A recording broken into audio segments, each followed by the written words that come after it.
Welcome to What is Going On for new thought from the edge of Om. Each week on OMTimes flagship radio show, veteran broadcaster, author, and media consultant Sandy Sedgbeer conducts thought-provoking interviews with inspirational authors, artists, musicians, scientists, speakers, and filmmakers who are working at the point where spirituality and science meet consciousness at the very edge of Om. Here is your host, Sandy Sedgbeer.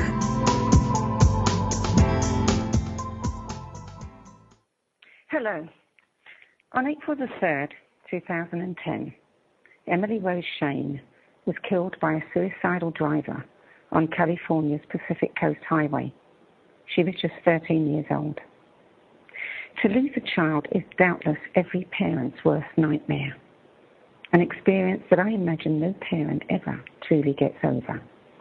And yet, out of the devastation, grief, and horror at the senselessness of their daughter's death, Hollywood producer Michel Shane and his wife Ellen were inspired to create a beautiful and deeply meaningful tribute to their youngest child.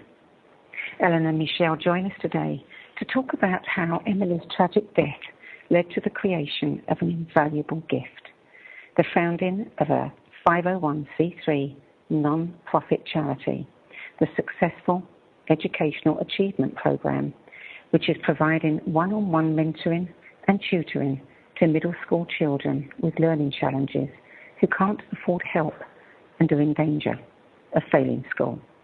Ellen Shane, Michel Shane, welcome to What is Going On. Hello. Hello, Ellen. I'm sorry. Hi. We had a technical problem and we Hello? can't hear you. Hi, Michel. Hey. Okay. We have about 4 minutes before our first break. Michel, tell us about your daughter, Emily, and what kind of girl she was. So when we lost her, it's very interesting because as a parent, you only get to see your daughter in one light as a child, and whether she's the oldest or the youngest or middle in that family dynamic, you never really get to see what they're like in the real world. And we found out so much about Emily after she died that it kind of blew us away. She was a child that hated to see anyone alone.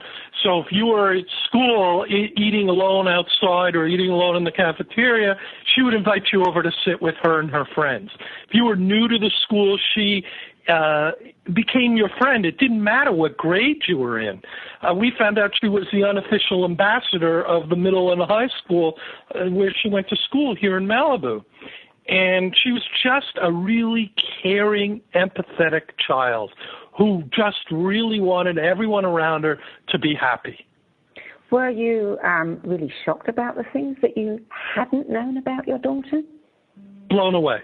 I mean, I'll give you an example. Remember the travesty that happened in Haiti. Her school, she was part of student council, they decided to do a fundraiser for Haiti. She went out and raised the most money, never told us about it, and never asked us for any money. And her teacher told us afterwards that she had raised the most money. Wow. And she's 13 years old. I mean, it wasn't like she had access to all that. She was a unique child. I mean, at one point, she wanted a computer because all her older sisters had computers. And I said to her, okay, if you can raise half the money, I'll pay the other half and we'll get you a computer. And I figured I'd be off the hook, for 6 months until the next birthday or something like that. And within 6 weeks, she had figured out how to put the money together. Clever girl. Very clever girl. Yeah. So she was special. Ellen, you say that it occurred to you the very same day that she died to establish the foundation in her name. Well, actually, that was Michel initially. Literally that night, that evening, he said, we've got to do something in her honor. And he said, we've got to think of something, and what was she known for? And she was really known for good deeds and for being kind to others. And so he actually came up with the idea of a Pass It Forward website that night. He said, we have to do something. We have to set up something to perpetuate her memory. And it would be a beautiful thing because it would encourage others to follow suit.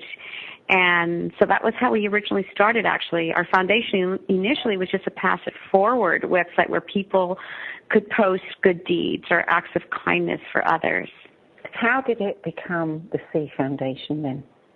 Well, I actually felt, I think the word I have to use is compelled. It was almost like I didn't have a choice. I felt like I had to do something more, something proactive, something that would help other people in her memory.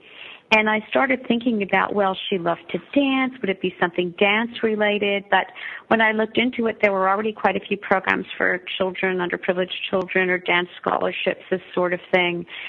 And then I thought more, and I thought, what did Emily struggle with in her life? I'm just going to have to hold you there. I'm afraid that sure. we are going to a break. We'll be back in a few moments. Stay tuned.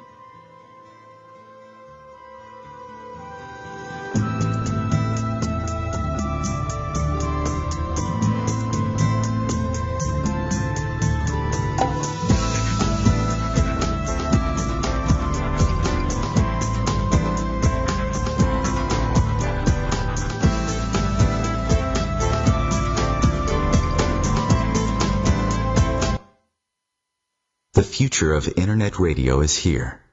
OMTimes Radio. IOM FM.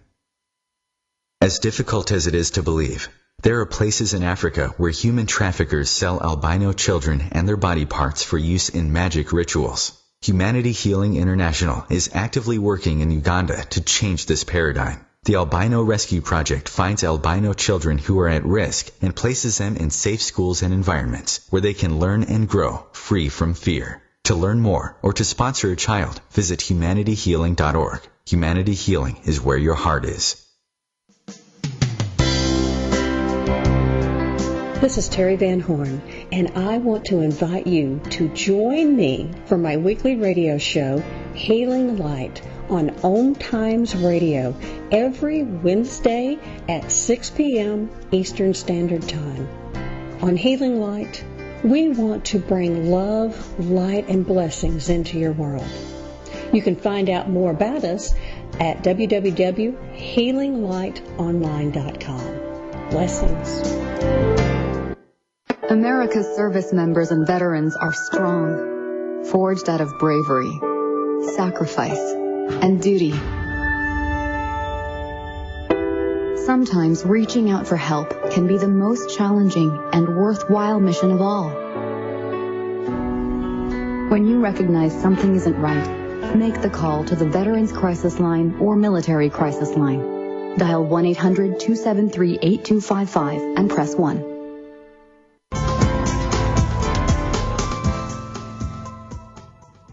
Welcome back to What is Going On. I'm Sandy Sedgbeer, and I'm speaking with Ellen and Michel Shane, co-founders of the Emily Shane Foundation, which strives to remember their daughter Emily's values and character through the successful Educational Achievement Program, which is providing individualized mentoring for struggling middle school children with learning challenges who cannot afford help and are in danger of failing. Ellen Shane, before the break, you were telling me about how what started out as a Pass It Forward tribute to Emily grew into the C program. Please continue. Yes, I was just saying that I felt compelled to do something in her memory and thought afterwards, as I said, I thought of dance because she loved to dance. And then I thought of her struggles in school, and this was something she dealt with since she was in the second grade. I actually noticed it even when she was younger.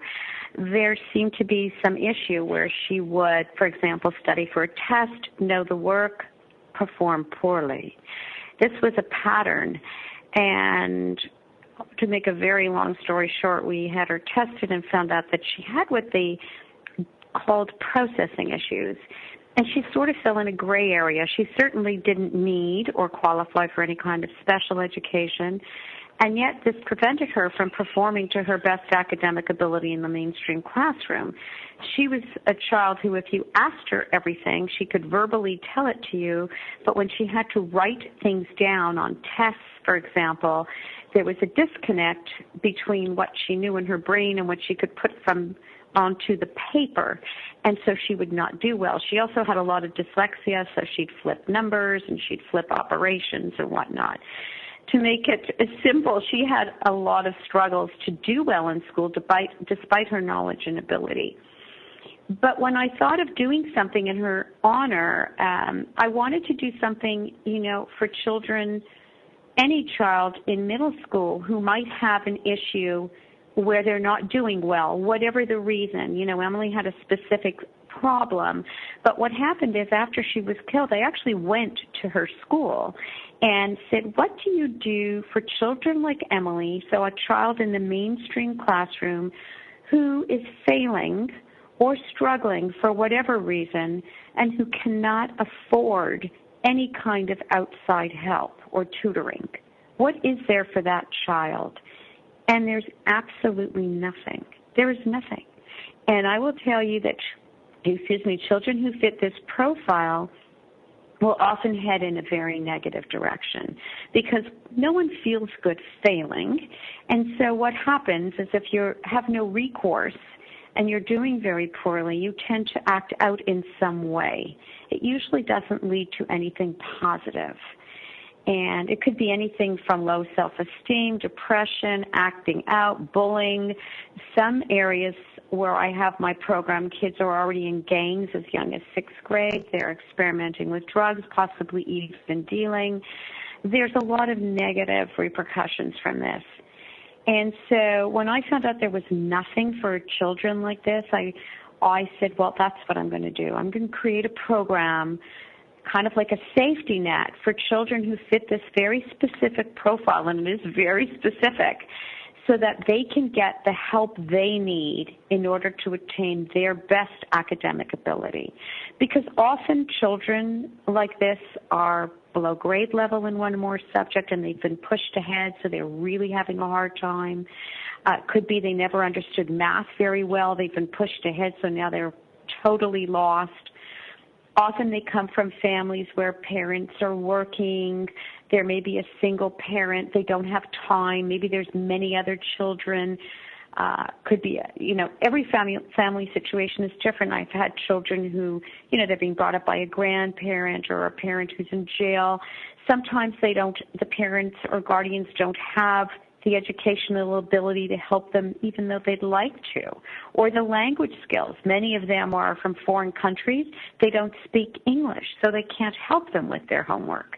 So there's always a reason, and ultimately our goal is to get children like this into our program where they receive the help and guidance they need in order to be able to improve. It's not the first time I've heard about children who are very bright and yet have these processing issues that make it difficult for them to perform well in class or in the exam situation. Now, Ellen, you gave up your job when your first child was born to direct your energies into the school system, and you served as a room parent for each of your children every year, and you were on the board of the PTA all the way through elementary, middle, and high school. Did you see a lot of this? I wasn't really in tune with it. I wasn't really aware of it. I only knew what I was going through with my own daughter. And I would imagine from now that I've been running this program, I see that there's a lot of children who do fit this profile because I have waiting lists at almost every site. So, Michelle, how did you go about finding mentors? Well, that's a better question for Ellen, but I would like to say one thing about the program is the children that are put into the program who qualify and are able to work with us, they have a cost. Even though it doesn't cost them money, they have to pass it forward for every mentoring session that they get. That's a wonderful cost, and I bet they're only too happy to do that. Well, it's amazing because there's videos up on YouTube on our EmilyShane.org and on our Facebook page of kids talking about how they think about it all the time now. It becomes part of a second nature to them. I looked on your website and saw on the deeds page how many pages there were of posts of the good deeds that people have done. Yes. Well, what Ellen didn't tell you is when I did start the Pass It Forward campaign, I said that I wanted 100 million good deeds. So how close are you? We're still very far off, but I felt if we could do 100 million, we could change the world. Of course you can. Of course you can. So tell me, what has to happen for a child to benefit from this program? How do you find the children? What do they need to do to qualify? So the children, we operate at some very specific sites, and basically it's usually through the school, and or sometimes we work in partnership. We're not part of them, but they love what we do, so they let us use their premises with boys and girls clubs. We have different setups that sort of grew organically, so depending on the area, we have different setups at different sites. Some we're directly working with the schools, for example, in Pico Rivera, and in South Los Angeles. So it just depends on how it's grown. But basically, the school will identify children who fit our profile, and that is a child who typically has at least one F in a core subject, possibly more, and or several Ds, and who's really struggling and who can't afford the help. And the schools know this because they'll know who's on the subsidized meal plan, for example. And so they will furnish us with a list of these students, and that's basically how they're identified. And then their parents are invited or told about the program, and we invite their children to join, and they just have to sign a release, a parental release form that's required, and then their child can be in the program. Was it easy in the beginning to get the support of the schools? It's interesting to me that we're helping the school with something they could never do, because a teacher, even the best teacher, cannot address. There's always going to be children who, quote unquote, don't fit the mold or are going to fall through the cracks, who are having trouble. And a teacher cannot be expected in a big group to address all those specific issues and concerns, and especially to the level of detail and individualization that we do. But to say that they welcomed this, some of the schools, I think the Boys and Girls Clubs are delighted to have me partnering with them and serving the schools that they serve, serving the children. Some of the schools have actually, it's sort of interesting to me, they talk about, I don't know if you've read so much in the media about how all this issue with, children, especially here in this city and in California and in Los Angeles, doing poorly, needing to get test scores up. And I come to them, I say, look, I have a great solution for this, and they make it difficult for me. It's sort of interesting. And so I found my way around that. I think some of the schools are greatly appreciative, and some it's been more harder. And I get one school I actually started at, and because I could not afford some of the requirements they had, they would not let us continue, and they had a huge need, huge. Oh, that's so sad. I mean, that's very short. It really is. Yeah. It was terrible. I can't remember. Michelle, do you remember what it was they wanted? Well, it had to do with insurance and liability coverage. Yes. Which we couldn't afford at the time. Yeah, we do have a general liability insurance. I think, if I remember correctly, they wanted something with workman's compensation, which is beyond. I can't. We have part-time employees. Yeah, and they're working an hour twice a week, maybe. So I just couldn't afford it, and they wanted it for every single person. It was way beyond the scope of what we could manage. Another example of how bureaucracy gets in the way of what really needs to be done. Yes. Yeah. But also, creative people learn differently, and a lot of kids might be considered as creative, even though they're not, and they learn differently because of it. They do. Well, one of Emily's teachers told us that when she would raise her hand, he didn't know if she was going to say something so astute and brilliant and outside the box that no one would think of. Or sometimes she'd raise her hand and she would say, and she would say something like, do you know what my puppy did yesterday? Completely off topic and not related at all to what was going on in the classroom. Well, you should tell the history story. Yes, so he tells a great story. So this teacher, he actually has helped me put the program together. He taught middle school for over 40 years, and he had all three of my daughters in his classes. But he tells the story of Emily in his class. He started teaching a lesson, and before he even spoke for just a short time, Emily had her hand up in the air. And he said that to himself, am I going to call on this child right now? And he said, no, I'm going to wait, and I'm going to continue teaching this lesson.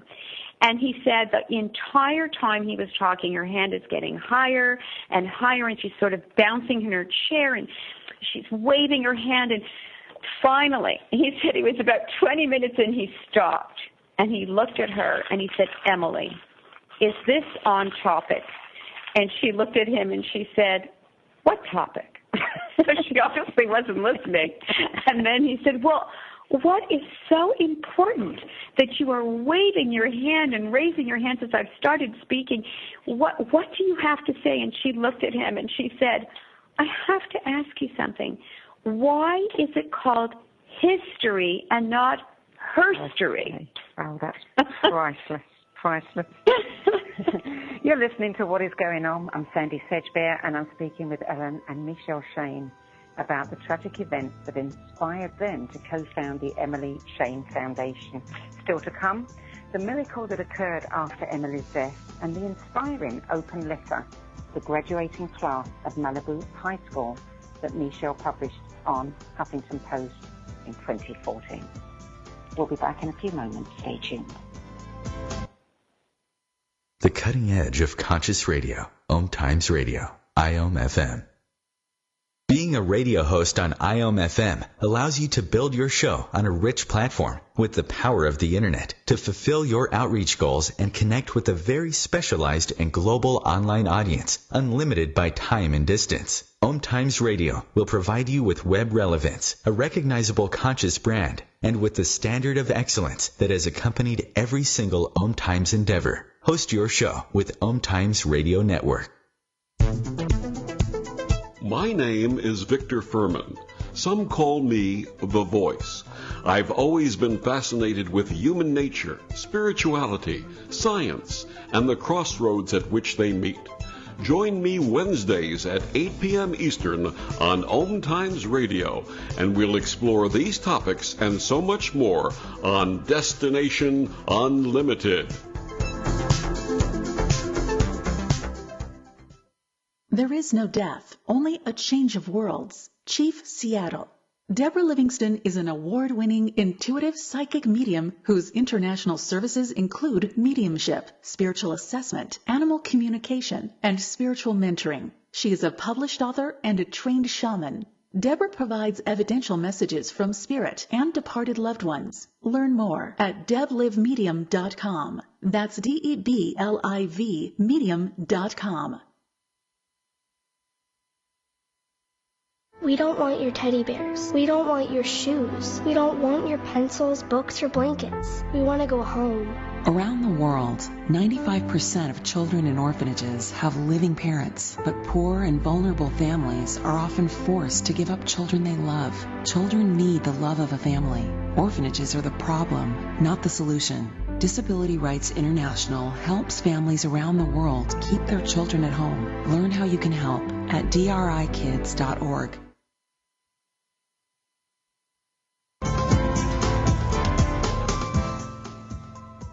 Welcome back to What is Going On. I'm Sandy Sedgbear, and I'm speaking with Ellen and Michel Shane, co-founders of the Emily Shane Foundation, which they created in honor of their daughter to provide intensive, individualized mentoring to struggling middle school students who could not otherwise afford the support.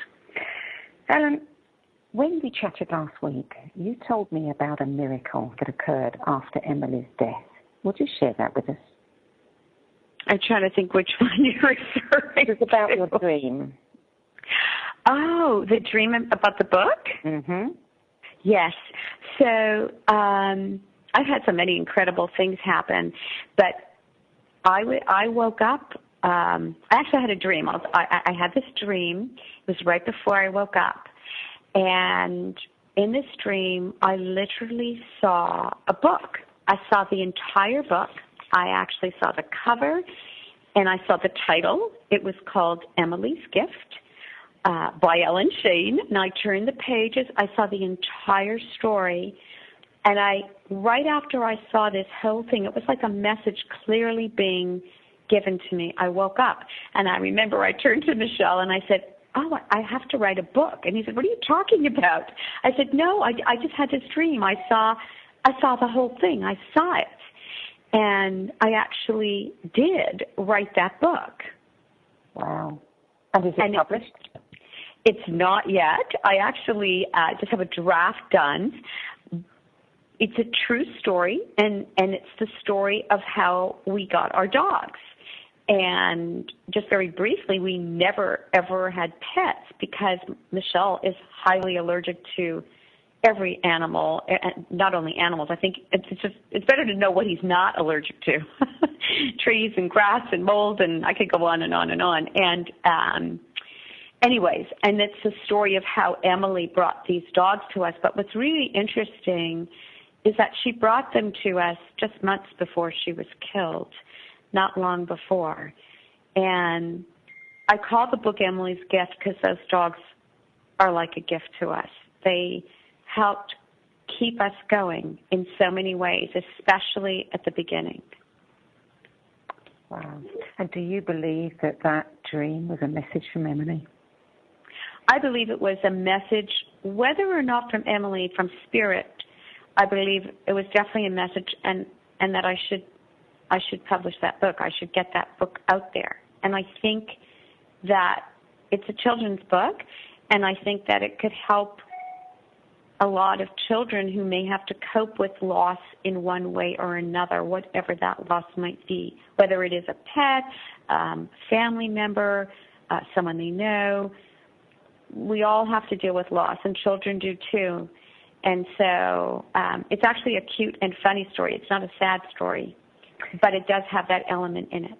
You know, I'm struck by the fact that Emily's death created so many gifts for you both. Michel, you published an open letter to the graduating class of Malibu High in 2014 in which you shared what you'd learned through Emily's passing about time, about taking people for granted, about making a difference, and of course about love. Would you share with us a little bit of what you shared in that letter that you've learned? Yeah, the letter was very meaningful to me because I had tried to go and speak directly to the school, at their graduation, and the principal at the time felt it inappropriate, even though I said to him that I had no desire to make it sad, but rather to empower and share knowledge that I had experienced through her death. And I think that the key things of my letter is that you have to be honest, you have to be full of love, you have to tell people that you love them, and you have to make sure that time is not taken for granted. We all take it for granted till something tragic happens, and then we go, oh, I wasted all that time doing this, or I should have done that. And it's human nature. We tend to forget. So my letter dealt with that, and then with sharing, with taking what you learn and sharing it with others, and growing from your own experience and sharing the experience with others. I mean, I wrote it in an evening. It just came to me, and I wrote it, and it was carried by all the local papers, and then it was picked up at the Huffington Post, and actually there's a school board here that picked it up and sent it out to 5,000 people in their mailing list. And the letter has really touched a lot of people. I've had people come up to me even today saying, oh, that letter is so fantastic, you should publish it every year. Because it's about truth, and it's about, when we're 16, 17, 18, first of all, we think we're immortal. Second of all, we think we know everything and everybody around us is an idiot. And then we grow up and we realize how little we know, and as we get older, we realize how little we really didn't know. And I just hoped my letter would just open the eyes to her classmates who, were sitting there without her being with them. And they all experienced a tragic loss in middle school when they shouldn't have, when, they should see all their close friends and not have to experience losing their friend over the Easter break. Everyone left, said goodbye, and Emily didn't return. Yeah. It's a very, very poignant letter, and I noticed that the Huffington Post bills you as a philanthropist and a social conscious advocate, but in the letter you actually say, I knew nothing of this world of helping others. I was always concerned about others, but was too involved in my own life to do anything about it. Then we decided we had to do something so Emily would never be forgotten. So there's another gift that Emily gave you. Absolutely. The biggest tragedy, and I say this all the time, would be if her 13 years on this planet evaporated. Who was that poor child that was killed on PCH? Who was that girl that was in middle school in Malibu? This way, Ellen got a street sign right on Pacific Coast Highway. A 13-year-old girl has a street named after her called Emily Shane Way. So she's always part of this community, and part of the argument was that we gave to City Council is her friends are about to drive, and it brings back the whole being 16 and feeling immortal and nothing's going to happen to me. And I said, every time they drive under that sign, they'll remember that their friend was killed on this street. Now, that is quite a feat. How difficult was it to get that street? I enlisted. I became, someone said to me, sort of in passing, they should really name a street after Emily. And then I thought about it, and I said, yeah, they really should, because even though she was just a young girl, she had grown up, was born, lived her entire life here in Malibu. She exemplified such wonderful values and the type of person she was. And as Michel was talking about her earlier, not because she was our daughter, honestly, she did not have a mean bone in her body. I think, you hear about some people who are born and they say they're sort of like old souls. And I think in some way Emily was like that. She never judged people. She was friends, which is very rare in middle school. And we only found this out after she was killed, but she transcended cliques. She was friends with everybody. She was nice to everybody. She didn't care if you were, doing really well in school, if you were one of the nerds, if you were one of the music kids, the theater kids, the special needs kids. It didn't matter who you were. She was nice to everybody and friends with kids in all those different groups. So I think that says a lot about her. I'm sorry, now I forgot the question. Well, I just asked how difficult it was to actually get the... Oh, so for the street sign, what I did, I had some really good friends and myself, and even my daughters helped me with we had to get a petition. We had to get a lot of signatures to show that we would get support for this. So we worked really hard to make that happen, but ultimately it boiled down to me making a presentation to the city council here and to them voting on it and getting it passed. And I was lucky to get that happen, and I tried to make a really compelling argument in favor of doing that. Once I had enough petition signed, we tried to go way over above I forget the number now. Yeah, we only needed a couple hundred, and we got 2,500 signatures. And there were people that were against it that also talked to city council. Right. So the way the street sign came out was a compromise, because originally we wanted to change the name of the street, and the people living on the street felt if you change the name of the street, no one's going to be able to find it. None of the GPS maps will have it on it. The expense for everyone changing their letterheads and all that. There were businesses as well that didn't want to change their letterhead, and there was a whole bunch involved, and so that made sense. But I actually am really pleased with the compromise, because it's a double sign. So the street is called Heathercliff, and that's still on there, but right underneath it says Emily Shane Way, so it's got a double name. And for me, that that's probably one of the things I'm proudest of and I feel so good about, because she will not be forgotten, because that sign is there forever. Absolutely. You also said that the Kiwanis Club in Malibu installed a bench in her honor at Bluff Park. Yes, they did, and it's there, and there's a plaque memorializing her on that bench. How do you feel when you pass that street or that bench? It always touches my heart. I always say hello to her. You know, I think about her. I mean, I think about her anyways, but especially then. And, you know, little things happen. I was driving by, and right on the hillside where she was killed, we have a picture of her there. And one day I was driving by, you know, her favorite color was purple, and someone, and I still don't know who, put this huge thing of purple flowers there so that when you pass by, you can't help but notice it. I still don't know who did it. Whoever did it anonymously. Wow. And it just filled my heart. And for me, I feel closer to her there than where she's buried. I'm sure. You're listening to What is Going On. I'm Sandy Sedgbeer, and I'm speaking with Ellen Shane and Michel Shane about their non-profit, the Emily Shane Foundation, which works with middle school children who learn differently and cannot afford mentoring or tutoring.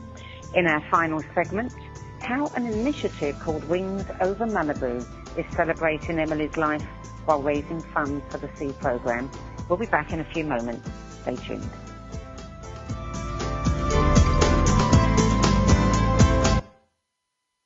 Bringing a more conscious lifestyle to your world. OMTimes Radio. IOM FM.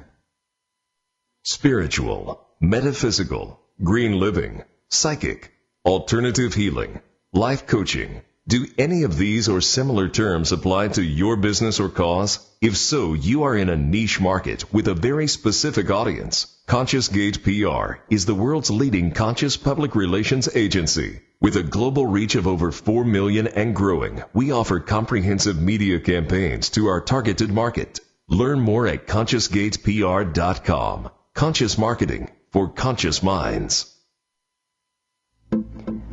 Hi everyone, this is Shay Parker, the host of Best of the Best, which airs live right here on IOM Radio every Tuesday night at 8 p.m. Eastern and 5 p.m. Pacific. I'm super excited to bring you expert guest hosts, spiritual discussions, free psychic readings, and so much more. I can promise that you will not want to miss this one-of-a-kind, fun, yet touching, down-to-earth show. Join us every Tuesday night at 8 p.m. Eastern, 9 p.m. Pacific on OTR-FM.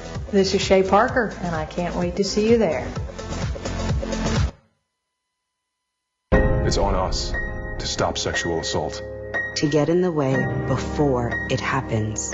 To get a friend home safe. And to not blame the victim. It's on us. To look out for each other. To not look the other way. It's on us to stand up. To step in. To take responsibility. It's on us, all of us, to stop sexual assault. Learn how and take the pledge at itsonus.org.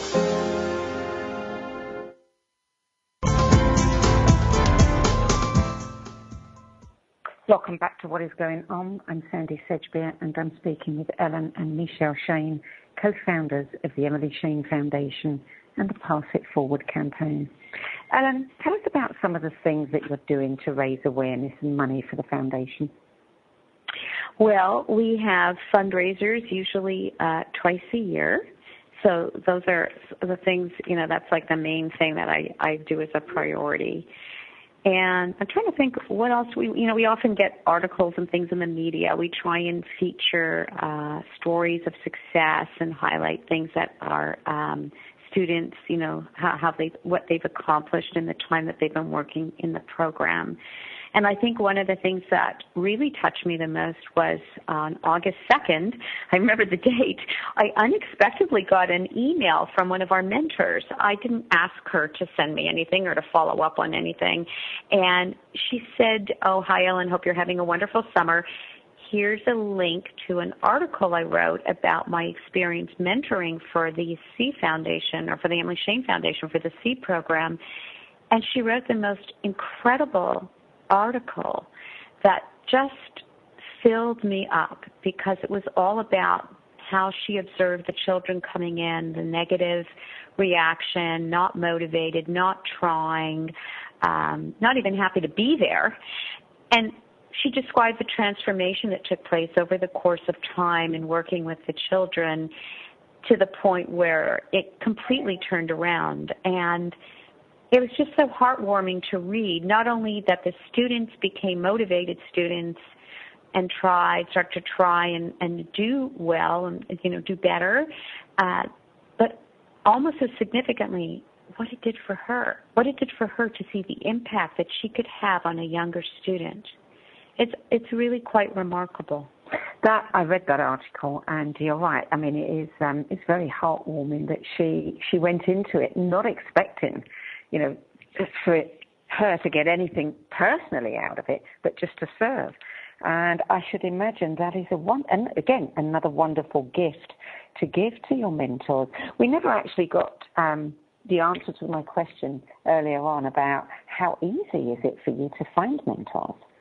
Well, what I do, I sort of grew in a way where I could be close to a source of university students or recent graduates. So in most of the areas where we're operating now, we're near a university or a college where I can, look and seek for mentors. And I have all kinds of combinations. In some I have work-study students, in some I have volunteers, and in some I actually pay them, because if I can't source elsewhere or by other means, then I will certainly do that. And that's really what all our fundraising goes towards. It goes towards paying for our mentors. It goes towards school supplies, because some of these children's parents or families cannot afford to give them the actual basics that they need in order to function properly in school, be it binders, backpacks, whatever, even writing instruments. So we make sure that they have everything they need in order to be able to function well as students.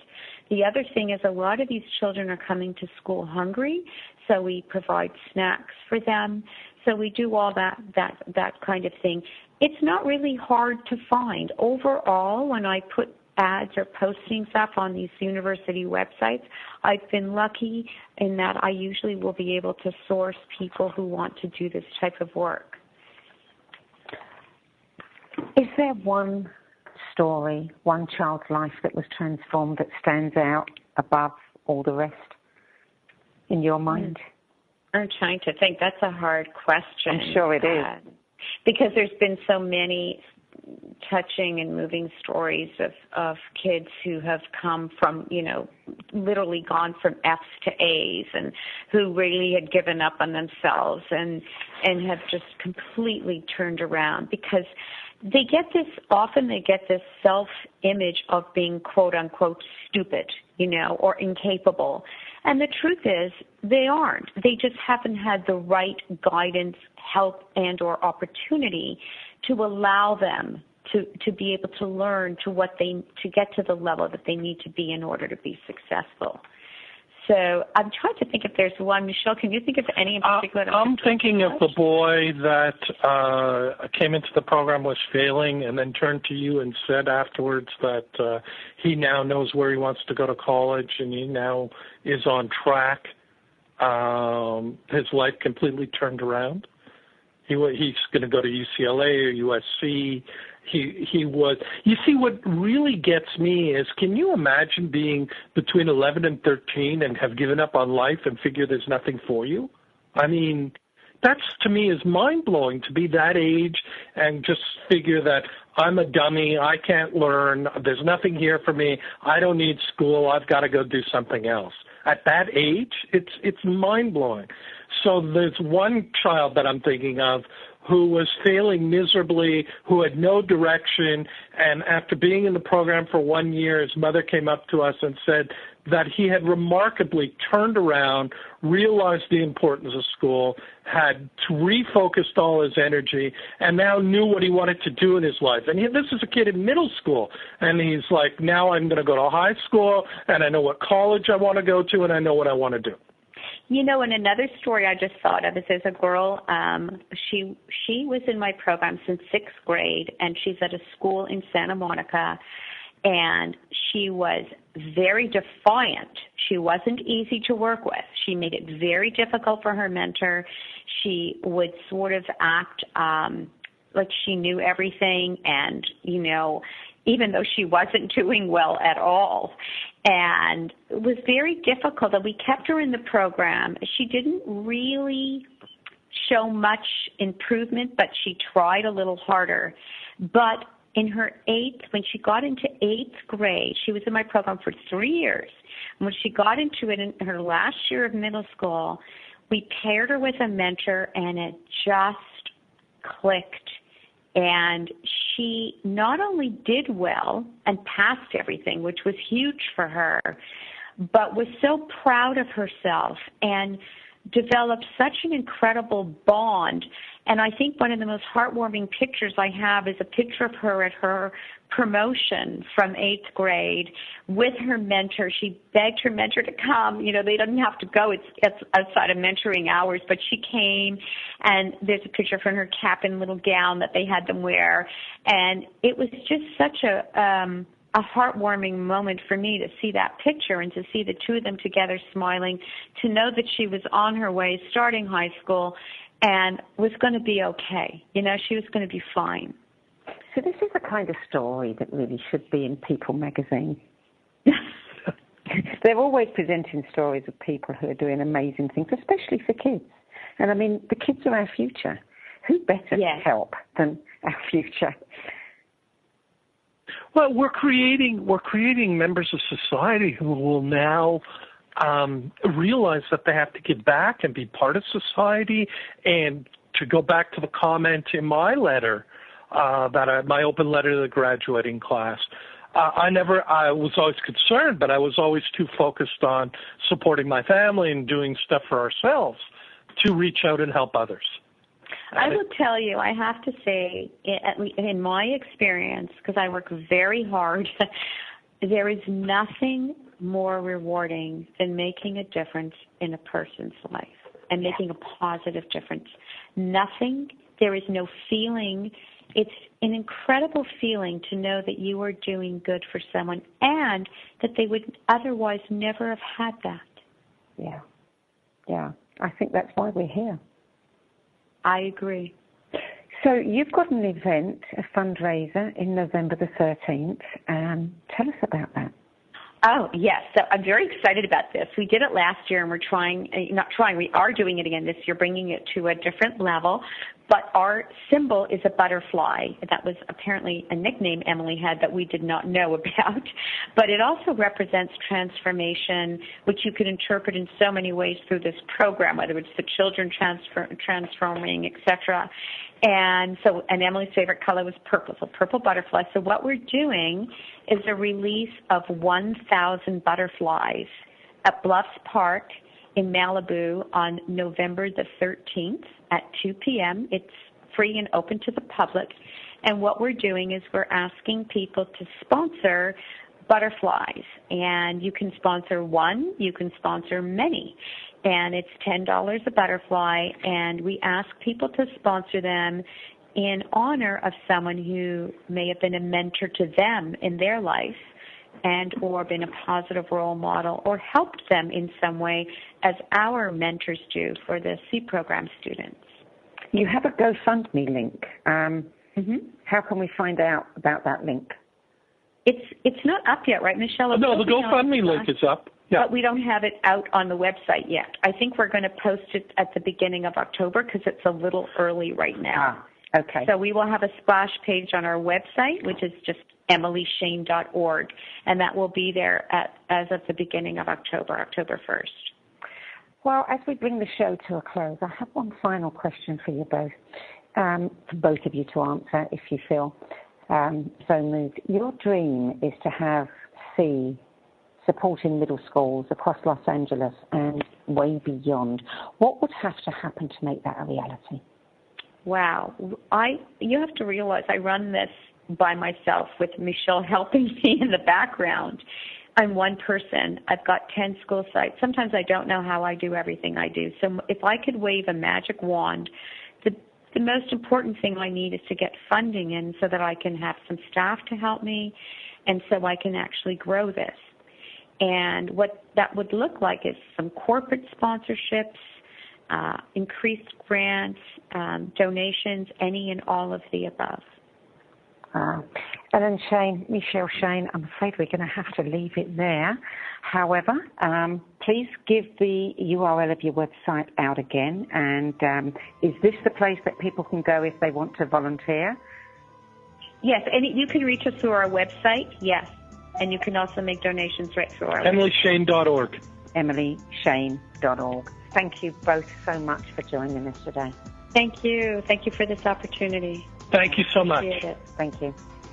I'm Sandy Sedgbeer, and you're listening to What Is Going On, and I hope you'll join me next week for another edition. Till then, it's goodbye from me.